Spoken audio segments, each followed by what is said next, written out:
At 39 and alone, she never planned to stop here. No map marked this place.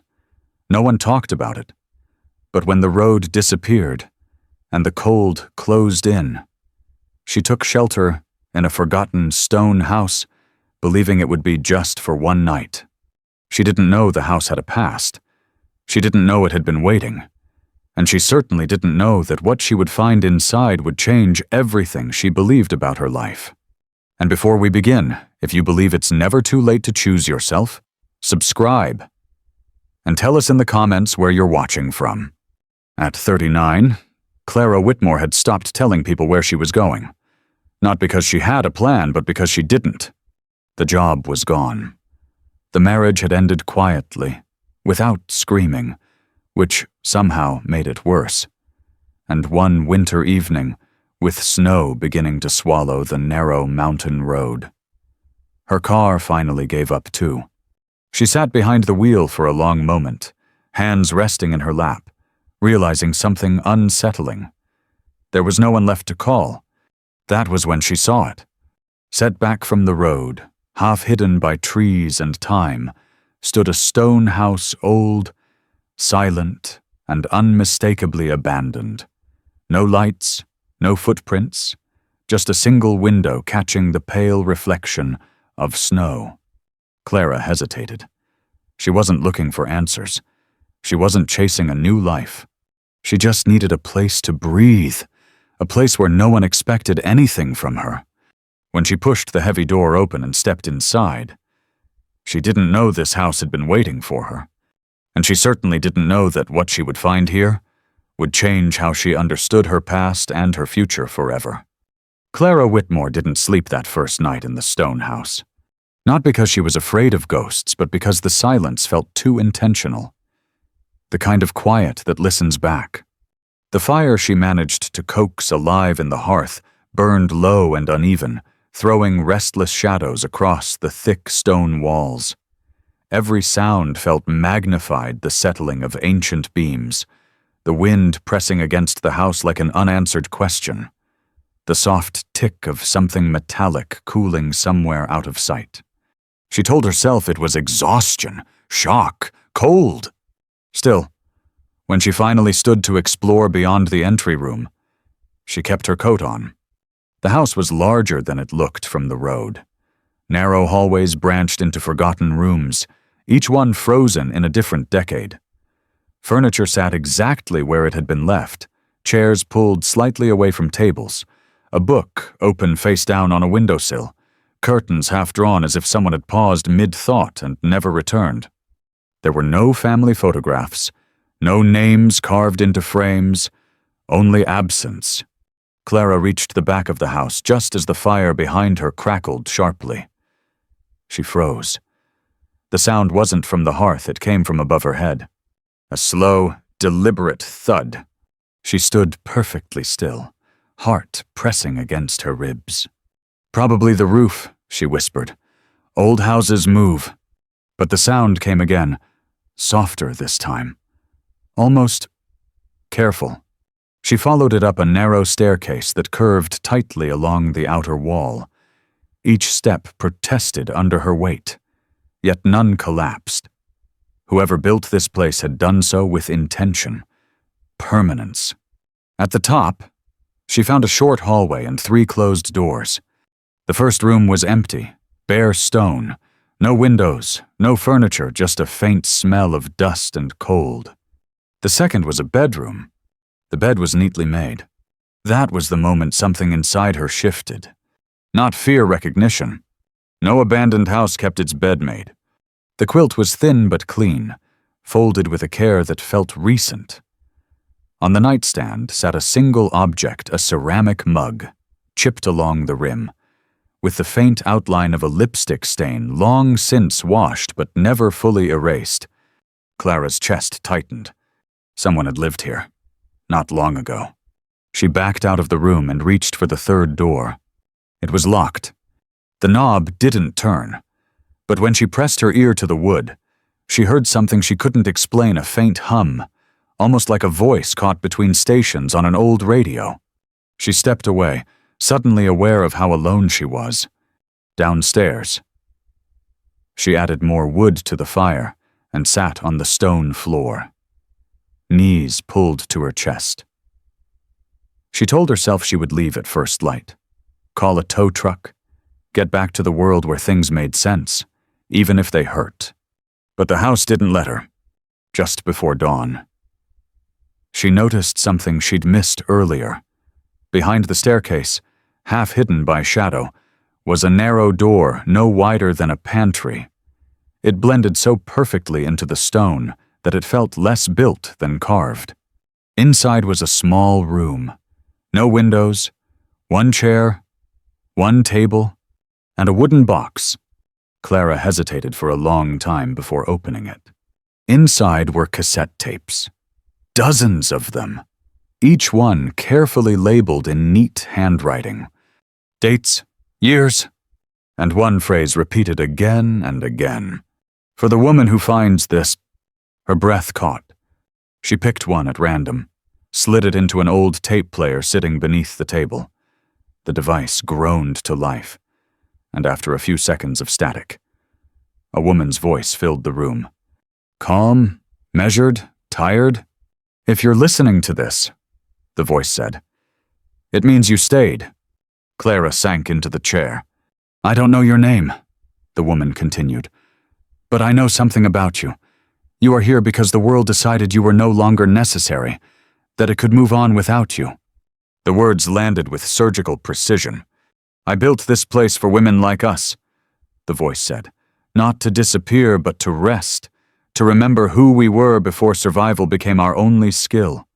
Clara's eyes burned. The tapes weren't confessions. They weren't instructions. They were reflections, recordings of grief, anger, clarity, of a woman who had chosen solitude not as punishment, but as preparation. By the time the sun rose, Clara had listened to 3 tapes. She didn't feel haunted. She felt seen. That morning, she stepped outside and noticed something new. Footprints in the snow, not leading away from the house, but circling it. Protective. Intentional. This wasn't a shelter someone had stumbled into. It was a place someone had designed. And suddenly, Clara understood the turning point she'd been avoiding all along. She could leave. Or she could stay and find out why this house had waited so patiently for someone like her. She closed the door behind her, not with fear, but with choice. Clara didn't realize how long she'd been inside the stone house until the cold finally changed. It wasn't sharper. It wasn't louder. It was different, the kind of cold that comes with movement. She was standing in the kitchen, rinsing a mug she'd found tucked behind the stove, when she heard it. An engine. Not close, not yet, but real. She froze, water still running over her hands. No one drove this road in winter. The locals avoided it, and the road itself had nearly vanished under snow by morning. Anyone out here wasn't lost. They were looking. Clara moved slowly to the front window and parted the curtain just enough to see through the frost-clouded glass. A dark pickup truck crawled along the road below, tires crunching deliberately. It didn't pass by. It slowed, then stopped. Her breath shortened. She hadn't told anyone where she was going. There was no reason for anyone to be here. And yet, the truck idled, as if the driver already knew exactly where the house stood, like they'd been here before. The engine cut off. For a moment, nothing happened. Then the driver's door opened. A man stepped out. Tall, broad-shouldered, his movements unhurried. He wore a heavy coat and gloves too clean for someone who'd just gotten stuck in the snow. He didn't look up at the house right away. Instead, he walked a slow circle around the truck, waiting. Clara stepped back from the window, heart hammering. "You can leave!" A voice inside her urged, "Right now! Slip out the back! Go!" But another thought followed, colder and clearer. If this house was meant to disappear, why hasn't it? She stayed where she was. A knock echoed through the stone walls. Once, Firm, controlled. Clara didn't move. The knock came again, louder this time. "I know you're in there," the man called. His voice carried easily, practiced. Not angry, not rushed. "I just want to talk." She swallowed. Silence stretched between them, thick and heavy. Finally, she spoke, not opening the door, not raising her voice. "This is private property." A pause, then a soft laugh. It hasn't been private in a very long time.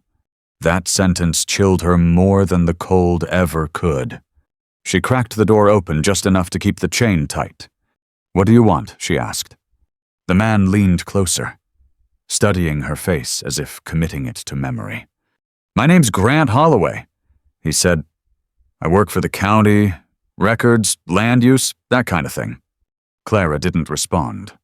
Grant glanced past her shoulder into the house, eyes sharp, assessing. "This place has been empty for decades," he continued. "No utilities, no registered ownership changes, no permits. When someone shows up out of nowhere, it raises questions." "I'm just passing through," Clara said. Grant smiled, but it didn't reach his eyes. That's what the last woman said too. The words landed hard. "Last woman," Clara repeated. Grant tilted his head slightly. "You didn't know." Her grip tightened on the door. "This house," he said casually, "has a way of attracting women who need to disappear for a while. Trouble is, when people vanish, others come looking." "Did she vanish?" Clara asked. Grant didn't answer right away. Instead, he reached into his coat and pulled out a folded photograph. He held it up between two gloved fingers. A woman stood in front of the stone house, years younger than Clara, her face calm but guarded. One hand rested on the doorframe. Possessive. Clara recognized her instantly. Not from the tapes, from the voice. That was Eleanor. Grant said. "She lived here for almost 20 years. Paid cash. Never caused trouble." "What happened to her?" Clara asked quietly. Grant shrugged. "Depends who you ask." A long silence followed. "She left," he added. "Or she was encouraged to." "And you," Clara said. "Which version do you believe?" Grant studied her for a moment, then stepped back. "I believe places like this hold things people don't want remembered," he said. "And when those things start resurfacing, it makes some folks nervous." He reached into his pocket again and pulled out a business card. He slid it through the crack in the door. "Here's the thing," he said. "You can make this easy. Stay one more night. Then go. I'll tell anyone who asks that you were never here." "And if I don't?" Clara asked. Grant's smile disappeared. "Then you'll start getting visitors who won't knock first." He turned and walked back toward his truck, boots crunching against the snow. Before getting in, he stopped. "Oh," he said without turning around. "If you're listening to Eleanor's tapes, she didn't make them for comfort." Then he drove away. Clara closed the door and locked it, her hands shaking. The house felt different now. Not warm, not welcoming. Alert! She went straight to the small hidden room and sat on the floor, surrounded by the tapes. She picked one at random, her fingers trembling as she pressed play. Eleanor's voice filled the space again. "They'll come," it said calmly. "They always do. Men who believe silence belongs to them. Men who think places like this are mistakes." Clara felt tears sting her eyes. "If you're hearing this after someone has knocked on the door," Eleanor continued, "then the choice is yours now. You can leave and be safe, or you can stay and become something they didn't plan for." The tape clicked off. Clara sat there long after the sound faded. She thought of the road she'd been on, the life she'd been drifting through, the way she'd felt erased long before she ever stepped into this house. She stood slowly. This wasn't just a shelter. It was a line, and crossing it meant she would never be invisible again. She gathered the tapes carefully, stacking them with intention. Outside, the snow began to fall again. Inside, Clara Whitmore made a decision that would change everything. She wasn't leaving. The snow fell steadily through the afternoon, softening the edges of the world outside the stone house. By nightfall, the road had disappeared entirely, no tracks, no direction forward or back. Clara watched from the window. Not with fear this time, but with a strange calm. For the first time in years, there was nowhere else she needed to be. She spent the evening listening to Eleanor's tapes in order, not searching for answers, but letting the words arrive when they were ready. Eleanor didn't speak like a woman hiding from the world. She spoke like someone who had stepped out of it on purpose. "I used to think disappearing meant failing," Eleanor said on one tape, "but I was wrong. Disappearing is what you do when the noise stops you from hearing your own thoughts." Clara paused the tape and leaned back against the stone wall. Her own thoughts had been drowned out for years by deadlines, expectations, compromises she didn't remember agreeing to. She'd learned to make herself smaller without noticing, to apologize for taking up space, to call survival gratitude. She'd been invisible long before she arrived here. The house creaked as the temperature dropped, but it didn't feel threatening anymore. It felt responsive, like it adjusted to her presence, settling differently now that she'd chosen to stay. Clara began to notice things she'd missed before. The way the windows were positioned to catch the sun at different times of day. The shelves built into the walls not decorative, but practical. The extra locks on the doors not for keeping people out, but for keeping peace in. This wasn't a place someone fled to. It was a place someone prepared. The next morning, Clara woke before dawn. Not from fear or noise, but from clarity. She made coffee using a kettle she found tucked behind the stove and sat at the long wooden table near the window. The chair across from her was empty. Yet she felt unmistakably accompanied, not haunted, not watched. Witnessed. She took out her phone and scrolled through missed calls she hadn't returned. Former co-workers. An aunt she hadn't spoken to in years. A voicemail from her ex-husband that she hadn't listened to yet. For a moment, the old reflex kicked in. The urge to explain, to smooth things over, to make everyone comfortable again. Then she set the phone face down. Eleanor's words echoed in her mind. "You don't owe your presence to people who never noticed your absence." Clara smiled faintly. She spent the day cleaning not in a frantic way, but deliberately. She opened windows, swept floors, cleared dust from corners that hadn't seen light in years. With each small act, the house felt less like a refuge and more like a collaborator. In the afternoon, she found a notebook tucked inside a hollowed stone near the fireplace. Unlike the tapes, this one wasn't reflective. It was practical. Lists, names, dates, routes, not of crimes or secrets, but of women. Women who had stayed here briefly, some for weeks, some for years. All of them had arrived quietly. All of them had left on their own terms. Clara traced one name with her finger, then another. None were famous. None were powerful in the way the world usually defines power. But every entry ended the same way, left stronger than she arrived. Something inside Clara loosened. That night, she dreamt not of the past, not of the road that led her here, but of a room filled with light, a table, voices, laughter, women sitting together without explanation or apology. When she woke, she didn't feel lost anymore. She felt aligned. The next unexpected knock didn't rattle her. It came in the late afternoon, just as the sky began to darken. One knock, firm, but not aggressive. Clara didn't rush to the door. She put on her coat, took a breath, and opened it fully. A woman stood on the porch, younger than Clara, her face pale with exhaustion. Snow clung to her hair. Her hands trembled not from cold, but from holding herself together too tightly. "I'm sorry," the woman said quickly. "I didn't mean to intrude. My phone died and I saw the light." Clara studied her not suspiciously, but attentively. "Come in," she said. The woman hesitated. "I don't want to be a problem." Clara stepped aside. "This isn't that kind of house," she replied. Inside, the woman thawed slowly. She gave her name, Mara. No last name. She didn't offer a story, and Clara didn't ask for one. They sat across from each other at the long table, steam rising from 2 mugs of tea. "I was supposed to leave," Mara said finally. "That was the plan. I packed everything. But then I realized I didn't know where I was going, just where I couldn't stay anymore." Clara nodded.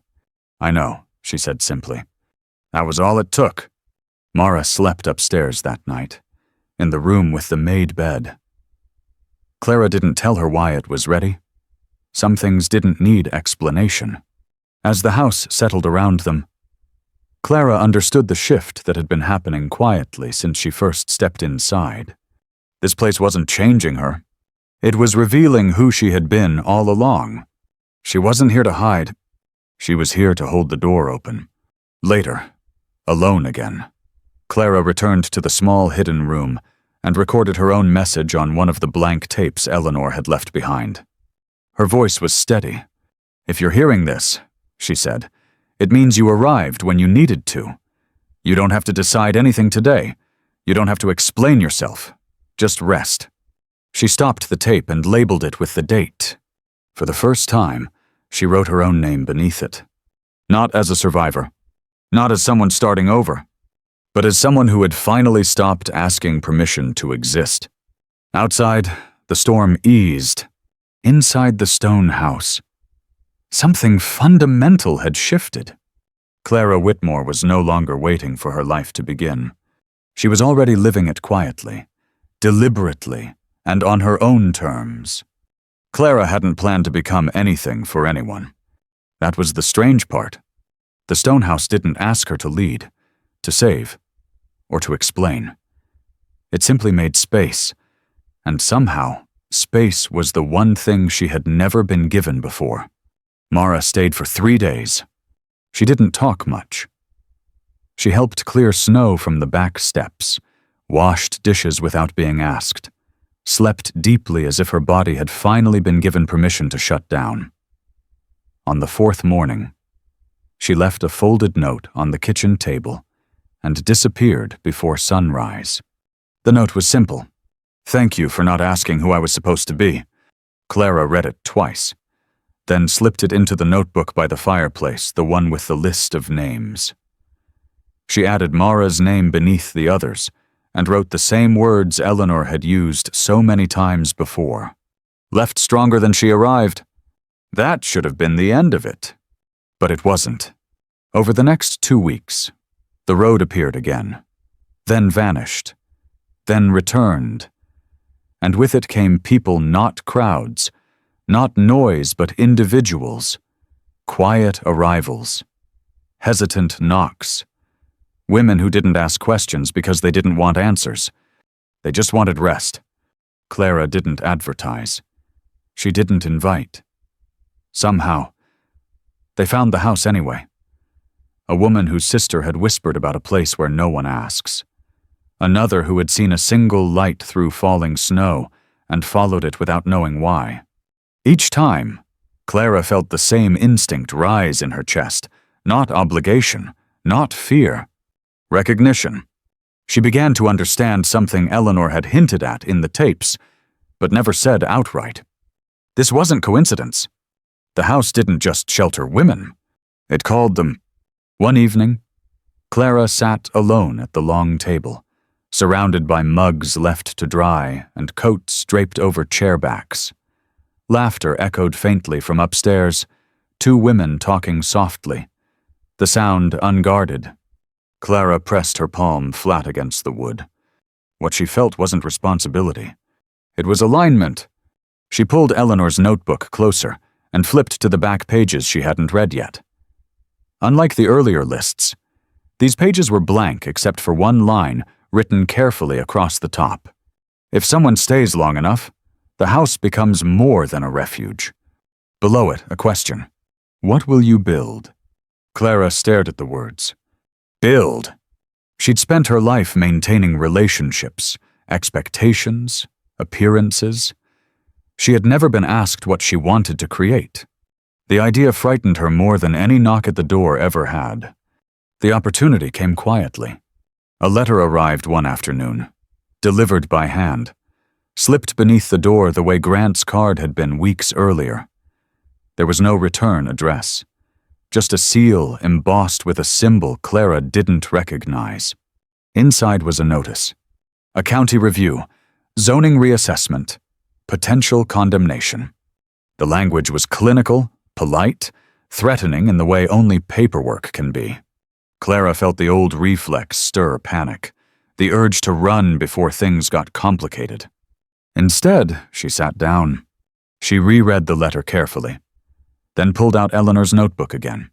For the first time, she saw the pattern. Eleanor hadn't just built a hiding place. She'd built something deliberately invisible. No utilities registered, no consistent ownership trail, no formal designation. The house existed just outside the systems that claimed to manage land, people, and value. But now it had been noticed, which meant Clara had reached a threshold Eleanor never crossed. This wasn't just about staying anymore. It was about deciding whether the house would remain a secret or become something protected. That night, Clara gathered the women staying there, 5 of them now around the table. She didn't explain everything. She didn't need to. This place may not always be quiet, she said honestly, and it may not always be easy. I won't promise safety without effort. But I will promise choice. No one interrupted her. I don't know what this becomes, Clara continued. A home, a pause, a beginning. But if we want it to exist, we have to decide together. There was a long silence. Then one woman older, her hand scarred from decades of work, spoke. Most places tell us what we are, she said. This one doesn't. Another nodded. That matters. That was when Clara felt it shift. Not into a burden, into a vision. The following days were filled with quiet planning. Not schemes, not rebellion, just intention. They catalogued rooms, identified repairs that could be done without attracting attention, repaired what mattered: locks, windows, warmth without changing the house's soul. Clara reached out carefully. A local carpenter who didn't ask too many questions. A retired lawyer who owed Eleanor a favor he never explained. A woman in town who ran a small clinic and knew how to keep names off paperwork. None of them were heroes. They were people who understood discretion. Late one evening, Clara found herself standing in the hidden room again, staring at the blank cassette tapes Eleanor had left behind. She recorded another message. This place isn't just for rest anymore, she said quietly. It's for remembering that we exist, that we matter. If you're listening to this in the future, know that the house grew because someone chose to stay and build instead of disappear. She labeled the tape and placed it carefully on the shelf. Outside, headlights appeared briefly on the road below, then moved on. Clara watched them without fear. She wasn't hiding anymore. She was establishing presence. The opportunity wasn't money. It wasn't exposure. It wasn't even safety. It was something far rarer. The chance to turn a refuge into a foundation. And Clara Whitmore, once lost and unseen, realized she wasn't just part of the house's story. She was its next chapter. The letter came back faster than Clara expected. 3 days after the county notice arrived, a second envelope appeared, this one thicker, heavier, carrying the weight of authority. It wasn't threatening in tone. That made it worse. Formal inspection scheduled, compliance required. Failure to appear may result in immediate action. Clara read it once, then again. In the past, this was where she would have folded, apologized, explained, tried to make herself reasonable to people who had already decided she was inconvenient. But something had changed. She didn't feel small anymore. She felt rooted. That morning, she stood in the kitchen watching the women move through the house quiet, purposeful, present. No one hovered. No one asked what to do next. They had learned, instinctively, what Eleanor once knew. This place didn't survive because someone fought loudly for it.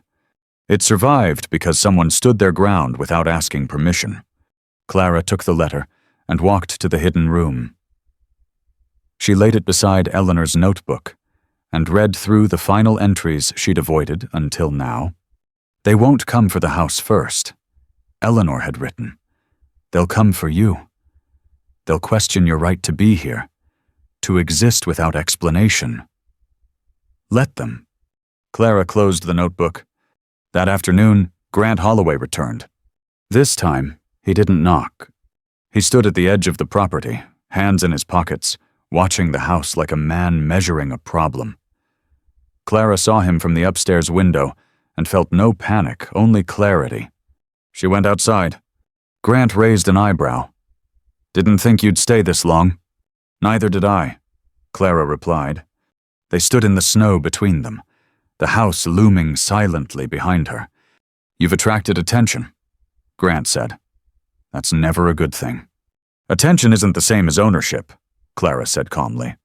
Grant studied her face, searching for uncertainty. He didn't find it.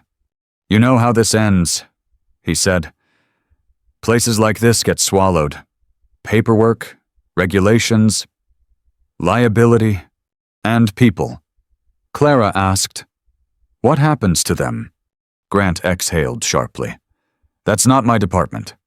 "That's the problem," Clara said. He shifted his weight, annoyed now. "You think you're doing something noble, but you're standing in the way of systems older and stronger than you." Clara nodded once. "So was Eleanor." Grant's jaw tightened. "She didn't win. He said—" "No," Clara agreed. "But she lasted. And that matters." Grant took a step closer. "If you push this, you'll lose everything." Clara met his gaze, steady and unflinching. "I arrived here with nothing," she said. "That's what you don't understand. You can't threaten someone who's already survived being erased." For the first time, Grant had no response. He turned and walked away without another word. The inspection day arrived gray and bitterly cold. 2 officials came. Clipboards, polite smiles, eyes that skimmed surfaces but avoided people. They asked questions Clara answered simply. Honestly, without over-explaining. No speeches, no pleading. When they asked who authorized the women to stay, Clara didn't hesitate. "I did." When they asked under what designation the house operated, she paused. "None," she said. "It's a residence." They exchanged looks, and the women one asked, "Are they tenants? Guests, clients?" Clara glanced at the house, at the windows where faces appeared briefly, then withdrew, not hiding, just living. "They're people," she said, "and they're here by choice." The officials made notes. One of them frowned. "You're walking a line." Clara smiled faintly. "I know." After they left, Clara sat alone at the table, the weight of it all finally settling in.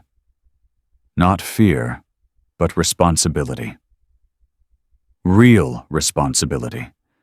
The kind that didn't ask for permission and didn't come with applause. She wasn't just protecting a house anymore. She was protecting space. That night, she recorded another tape. "I used to think strength was loud," she said quietly. "I was wrong. Strength is what remains when no one is watching." In the days that followed, Clara changed. Not dramatically, not visibly, but she stopped bracing herself.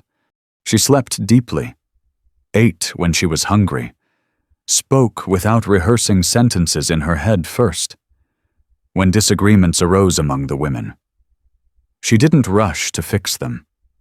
She trusted them to resolve what they needed to. She learned the difference between control and care. One evening, a woman asked her, "Aren't you scared they'll take this away?" Clara considered the question carefully. "They might," she said. "But even if they do, this still existed. We still existed. That doesn't disappear." The woman nodded, absorbing that. Clara realized then what growth had truly happened. She no longer defined herself by what she could lose. She defined herself by what she had already built. Weeks passed. The road remained quiet. The house endured. And Clara Whitmore, once drifting, once invisible, stood fully inside her life now, not as a savior, not as a martyr, but as a woman who had learned that power didn't come from permission, titles, or approval. It came from choosing to stay. The stone house no longer felt like a place on the edge of the world. It felt like a center. Spring came slowly to the mountains, as if even the seasons needed time to trust that this place was allowed to change. Snow retreated in thin, reluctant lines. The road reappeared not boldly, but carefully, like a visitor unsure if it would be welcomed back. Clara noticed the change in small ways. Windows stayed open longer. Laughter lingered instead of fading. Footsteps no longer sounded cautious. The women who stayed in the house didn't arrive broken. They arrived tired. Tired of explaining, tired of pretending, tired of shrinking so the world would feel comfortable. And here, they stopped shrinking. One evening, as the sun dipped low behind the hills, Clara stood on the front steps, watching shadows stretch across the gravel drive. She thought about the woman she had been just months earlier sitting alone in a stalled car. Convinced her life had quietly ended without her noticing. She almost didn't recognize that version of herself anymore. Not because she'd become someone new, but because she'd remembered who she was before she learned to disappear. Inside, the house hummed with life. Someone was cooking. Someone else was reading aloud in the corner of the living room, her voice steady, confident. Upstairs. A door closed gently, not in fear, but in privacy. Clara felt something settle inside her chest.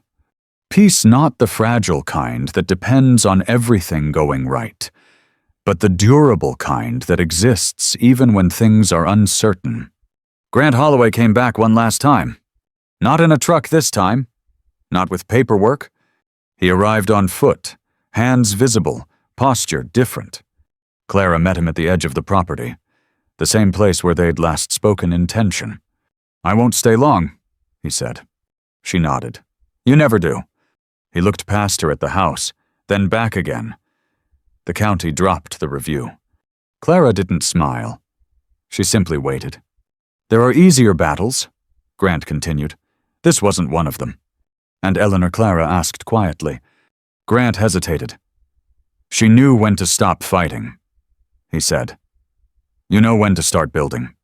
He paused, then added, "That scares people." Clara met his gaze. "It used to scare me, too." Grant gave a small nod, respect, perhaps, and turned away. That was the last time he came. The house didn't make headlines. It wasn't featured in articles or whispered about in town the way haunted places usually are. It remained what it had always been: quiet, unassuming, easy to overlook. And that was its strength. Clara didn't call it a sanctuary, didn't name it, didn't define it for the outside world. She let it be what it needed to be. For some, it was a pause between lives. For others, a place to remember how to breathe. For a few, it became the first place they ever felt unconditionally allowed to exist. On a warm afternoon, Clara sat at the long wooden table writing in the notebook by the fireplace, the same one Eleanor had once filled with names. She added another, then another. Each name carried a story she didn't record. Not out of secrecy, but respect. Not every chapter needed an audience. At the bottom of the page, she wrote something new. Stayed long enough to choose herself? That night, Clara returned to the hidden room one final time. The tapes were neatly stacked, now Eleanor's voice, Clara's voice, others who had added theirs over time. She didn't record anything new. She didn't need to. Some truths didn't need preservation. They lived on through action. As she turned to leave, she paused and rested her hand against the stone wall. It was cool, solid, enduring. Thank you. She whispered not to the house alone, but to the silence that had forced her to listen, to the loss that had stripped her down to something real, to the fear that had taught her courage without drama. Later, standing outside beneath a sky dusted with stars, Clara realized the ending she'd once believed in, the one where things are fixed. Explained, resolved had never been the point. This was better. She hadn't been rescued. She hadn't won. She had arrived in her own life, in her own body, in her own voice, and the house once forgotten, once avoided, stood quietly behind her, unchanged in appearance but transformed in purpose. It didn't belong to her. She belonged to herself. That was the real ending. And it was enough. For years, Clara believed her worth was tied to usefulness, approval, and endurance. Like so many people, she learned to survive quietly, to adapt, to disappear just enough to avoid conflict. She thought strength meant holding on no matter how much it hurt. But the truth she uncovered was simpler and harder. Strength isn't staying where you are tolerated. Strength is choosing yourself when no one is watching. The stone house didn't change Clara's life because it was magical or special. It changed her life because it forced her to stop running from silence and finally listen to herself. If this story resonated with you, subscribe for more stories like this. And if you know someone who feels lost or invisible, share this with them. Sometimes, life doesn't change because of fate. It changes the moment we choose to stay.